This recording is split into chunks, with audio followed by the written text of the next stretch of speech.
Staying in Howard County, in Howard County now, where police say a man killed his ex-girlfriend and fled to India. At this hour, an international manhunt is underway for the 26-year-old suspect. They believe he stabbed his ex on New Year's Eve. WJZ's investigator Mike Helgren is live at the apartment on Twin Rivers Road in Columbia where this tragedy unfolded. Mike, to this point, what have we learned so far?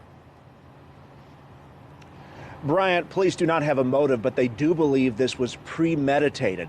They say the suspect called 911 to report his ex-girlfriend missing, then headed over to Dulles International Airport and boarded a plane to India.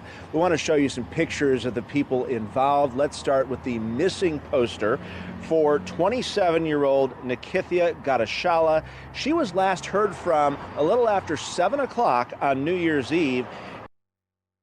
About her well-being after not hearing from her for several days after that.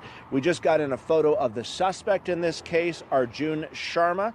He reported her missing to police, and authorities are currently working to track him down in India. He reported her missing on Friday, then headed to the airport. Now, the apartment building where the body was found is right next to the mall in Columbia, and today we spoke to police as well as neighbors.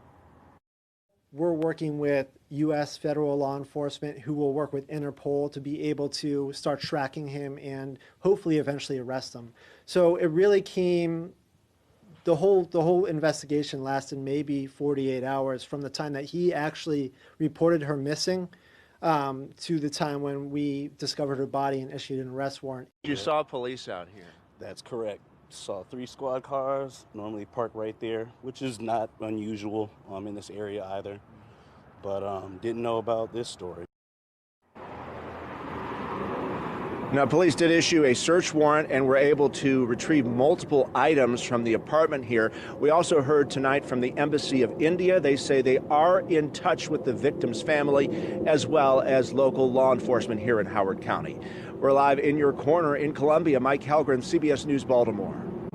This is the book of 2nd Esdras, chapter 8, verse 50. For many great miseries shall be done to them that in the latter time shall dwell in the world, because they have walked in great pride. Call Holayim La, Al-Banawa, Yahweh, Bahashem, Yahushai, Bahashem, Rakak, Kodash. Double honor to the elder apostles and elder bishops of Great Millstone who rule well. Salutations to the Akim out there on the highways and the byways. Salutations to the hopeful elect. Salutations to you speckled birds, you Israelite foreigners. And shalom to the Akwaf, sitting and listening in silence as the scriptures say to do so. 2nd Esdras, chapter 8, verse 50. For many great miseries shall be done to them that in the latter time shall dwell in the world, because they have walked in great pride. And this is a very prideful place, Babylon the Great. And judgment is occurring and being brought forth in these last days, man. And it's only going to amplify in the very near future. It's only going to get worse.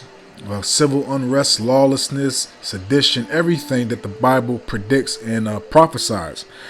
Okay, and as you just saw, and as you continue to see, Elam took out his girlfriend before Esau's so-called New Year's, called the police and told him that she was missing, and then came to Dulles, Virginia, which is the area where I'm at. I'm right beside the Dulles Airport, literally right beside it. My job is right beside the Dulles Airport. And took a flight back to India, man. Drove from Columbia, Maryland, which Columbia, Maryland is like 40 minutes from to Baltimore. So we drove all the way from Maryland to Virginia. And that's about an hour and some change drive, maybe like an hour and 20, hour and 30 minutes, if that. Okay?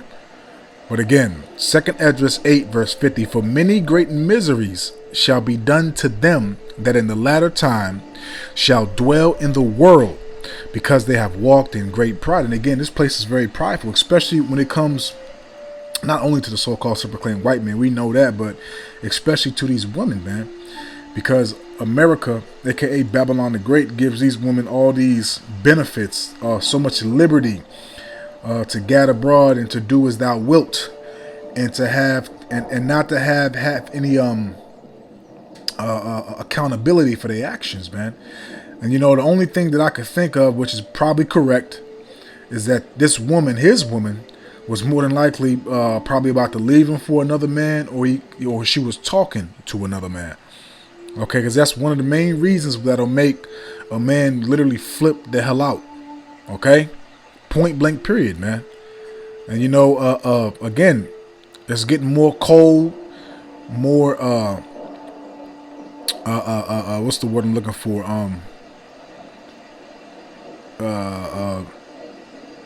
Carelessness, and highly emotional, man. And also too, because people don't have any regard for one another. Okay, that compassion, that sympathy, that empathy that was once amongst the people, it doesn't exist, man. So what does that mean? This is St. Matthew 24 verse 12. And because iniquity, okay, sin upon sin, transgression upon transgression, shall abound, okay, because it's the times it's going to get worse here in America. Okay, that mirth, that joy, that comfort, that American dream, it doesn't exist. Okay, now it's nothing but stress. It's nothing but languish, anguish, vexation. Okay, depression.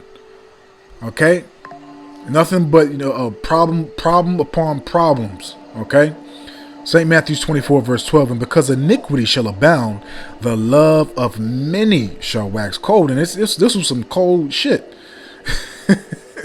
This was some cold shit. This Bama literally, I don't know per se. I don't know if they said it or not, but I don't know if it was her apartment or their apartment or his apartment. I'm not too sure. But basically, he stabbed this broad up, packed up his shit, called the police and said, "Hey, yeah, man, this bitch missing. I don't know where she at. Okay, thank you. I hope y'all find her." Click, and then fled.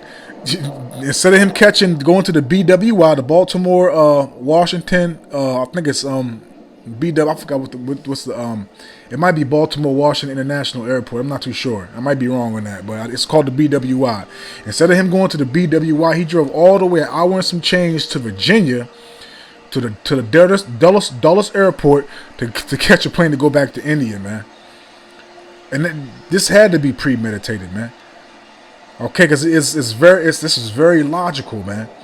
Okay, because again, man, this is some cold shit, man. You can see, I don't know where they got this picture because they looking for the dude, but you can see the look in his eyes, man. He's just not there, man. No care, no worries, no nothing, man. Okay, because again, man, I speak as a man, and I believe through the Spirit.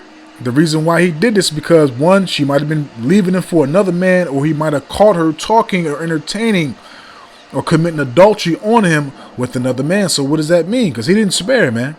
He didn't waste no time. He calculated it, and he pretty much the way he did it was it wasn't perfect, but it was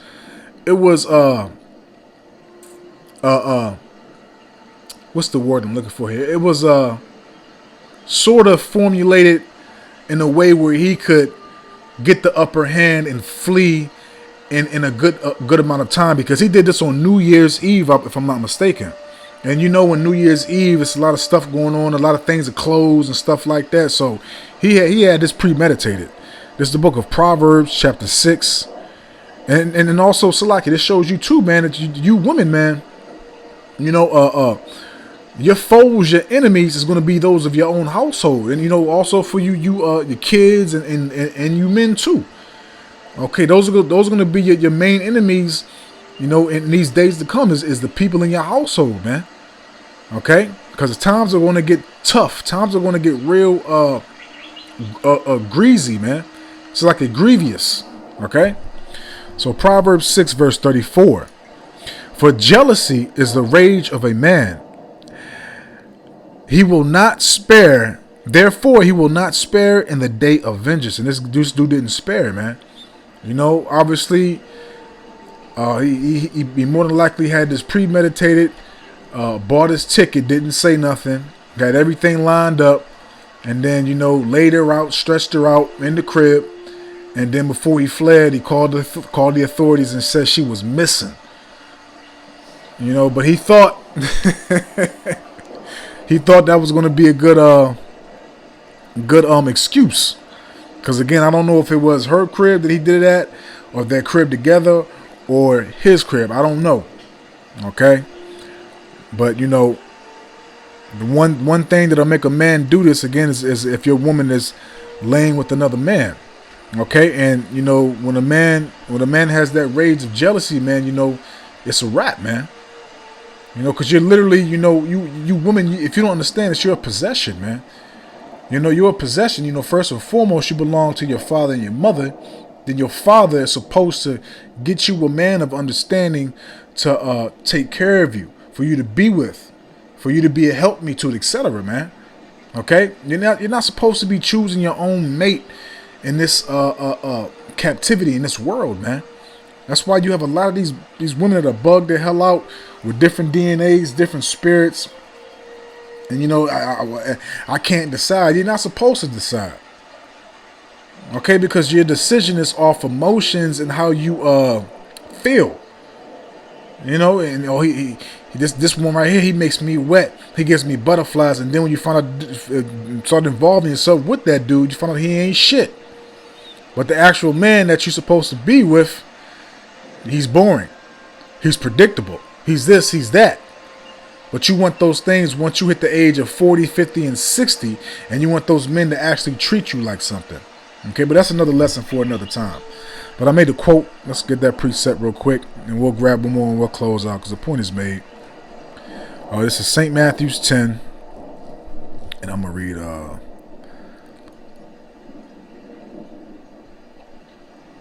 I'm going to start off at verse 35 to 36. For I am come to set a man at variance against his father, and the daughter against her mother, and the daughter-in-law against her mother-in-law. And a man's foes shall be they of his own household. So that whole household is going to be, completely, everybody's going to be going against everybody. And this is, a prime example amongst others that's going to happen in the future, because it's going to come to a point where it's going to be a lot of pestilence, a famine of food, bread, water, etc. And people, people gonna be losing their damn mind, man. Everybody's gonna want to, survive and be able to put food in their bellies, man. Okay, and amongst other things too. Okay, it's gonna be a lot of treason, a lot of betrayal, a lot of those that you thought loved you and cared about you is really going to show you that they don't give a damn about you, man. Okay? And again, right, like what this dude did, this dude is cold, man. Elam, cold as hell, man. You slay your woman, you buy your ticket, you flee the country, man. This dude cold as shit, man. And again, I'm pretty sure, speaking through the spirit and as a man, that she more likely was doing, because this is America, man. This is Babylon the Great. But women can do whatever the hell they want. So I would not put it across that that's one of the main reasons why he did what he did, because she was committing adultery on him. But again, man, the point's made. Let's close out, man. Let's close out. Because this is, hey, look, man, it's going to come to a point, man. The men ain't going to flee, man. You're going to have this happen on a great scale, man, because again, it's judgment from the Lord, man. Okay, and it's judgment that's overdue, because Babylon the Great, man, you can do whatever you want here. You can be as wicked as you want to be, man, and prosper in your wickedness, man. Because in this society, it's looked at as nothing is wrong with you, having multiple partners. You being a British cigarette, you being a Decepticon, all these things, man. A criminal, a liar, a thief. All these things are accepted in this society, man. But once you seek righteousness and you want to walk uprightly, then that's a problem, man. This is the book of Sirach, chapter 40, and I'm gonna start off at verse 8. Such things happen unto all flesh, both man and beast, and that is sevenfold more upon sinners. Now again, man, this was judgment from the Lord, man. And the Lord does things how he sees fit, man. And this is how the Lord saw it fit. Okay? Point blank period, man. Verse 9. Death and bloodshed, strife and sword, calamities, famine, tribulation, and the scourge. These things are created for the wicked, man. And what does it say about these women in the scriptures? Okay, what does it say? Sirach 25 verse 19. All wickedness is but little to the wickedness of a woman, man. So more than likely, this woman was doing some wicked, diabolical, treacherous shit to her husband. And more than likely, again, he probably found out she probably had another man doing this and doing that. And he took her ass out, man. And it's going to be a lot more of this. Because again, adultery is glorified.